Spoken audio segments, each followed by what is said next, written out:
కావ్య, అనామిక విషయంలో కళ్యాణ్‌తో మంచి మాటలు చెప్పి, తప్పు చేస్తే సరిదిద్దుకోవాలి. అదే లోపం ఉంటే సర్దుకుపోవాలి కళ్యాణ్. అంతేకాని విడాకుల వరకు వెళ్ళకూడదు. నీ ప్రేమతో తనని మార్చుకో అని చెప్పి కిందకి తీసుకొని వస్తుంది మంచి మాటలు చెప్పి.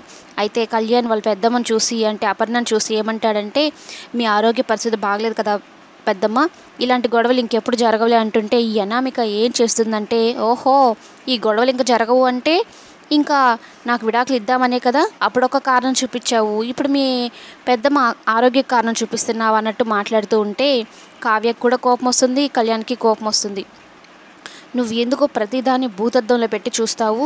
కళ్యాణ్ నీతో మంచిగా మాట్లాడి తను సర్దుకుపోదాం అనుకుంటే ఇంత పెద్ద గొడవ చేస్తున్నావు అని అయితే అంటూ ఉంటే ఇక ప్రకాశం కూడా వచ్చి చెప్తాడు, అమ్మ నాకంటే మతిమరుపు, నీకేమైందమ్మా అంటే నీలాంటి బుర్ర తక్కువ వాళ్ళు ఎవరు ఉండరు, నన్ను కూడా అలాగే ఉండమంటావా అన్నట్టు మాట్లాడుతుంది.